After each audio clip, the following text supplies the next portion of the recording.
I want to, if I can, I would like to discuss solipsism. So I've been kind of talking about idealism and skepticism and all this stuff, and I want to show that this is not that. That this idealism that I'm holding is not that. Is not solipsism. Now, the solipsism I'm thinking about is that of Ludwig Wittgenstein in the Tractatus Logico Philosophicus. Now, I want to read from a certain point in this.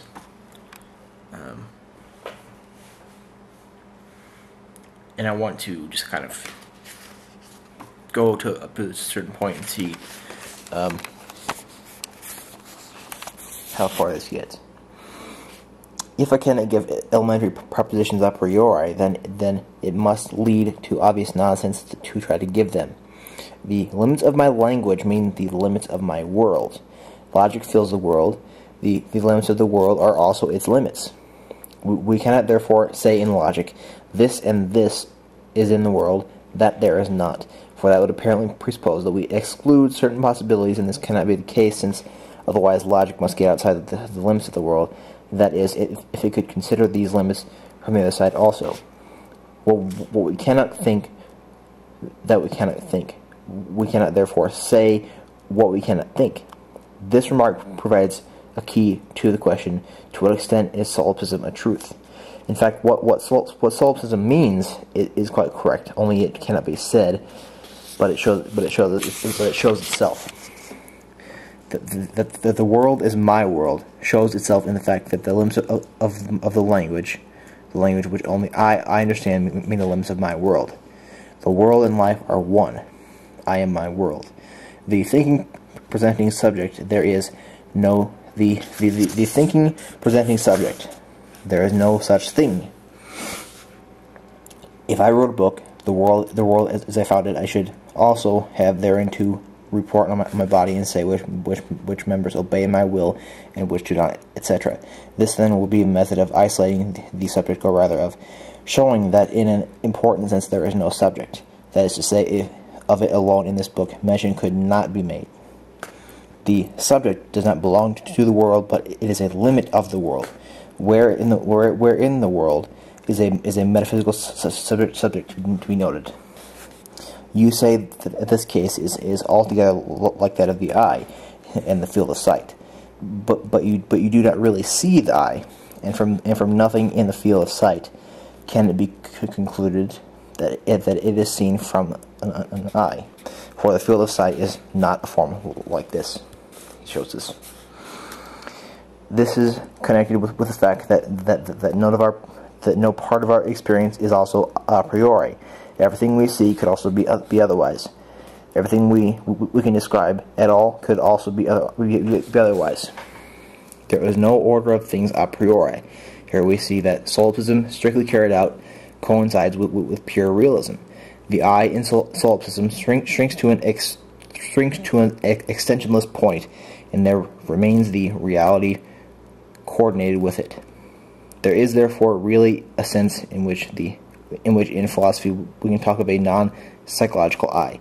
The I occurs in philosophy through the fact that the world is my world. The philosophical I is not the man, not the human body or the human soul, which psychology treats, but the metaphysical subject, the limit, not part of the world.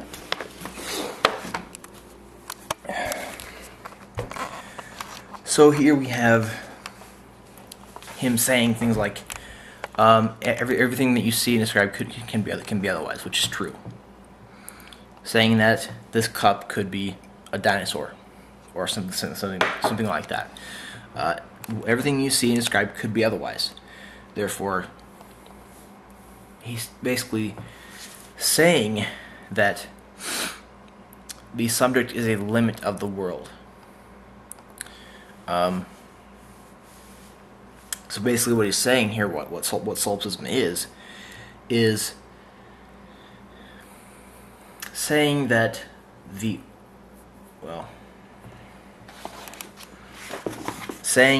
only thing that can be really verified is the subject. The world is my world. The world of the subject is only the subject's world. Solipsism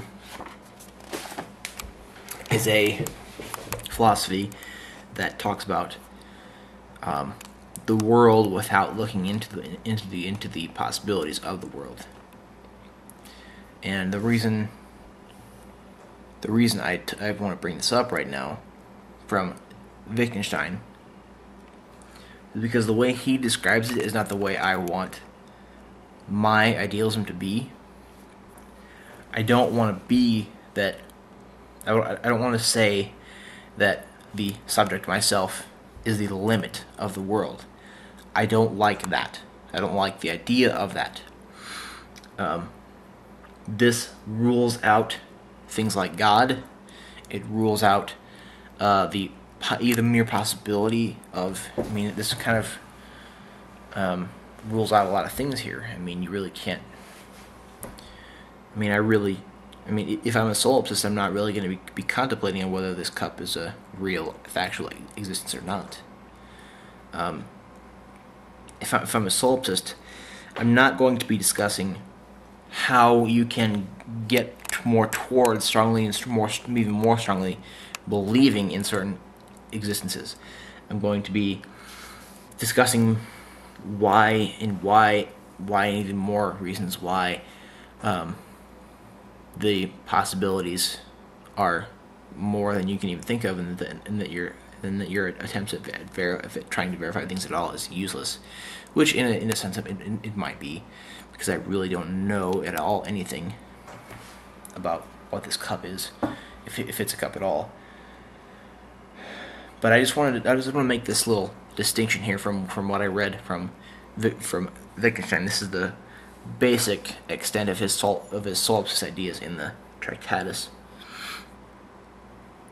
But I kind of just wanted to say that here because I wanted to make one distinction of idealism from solipsism. I really just disagree with solipsism. I did a paper on it because I'm very against it. I really like Wittgenstein's work. I really do like it, but it's kind of the solipsist ideas I'm very, very against. But I just want to make this one little distinction. Thank you.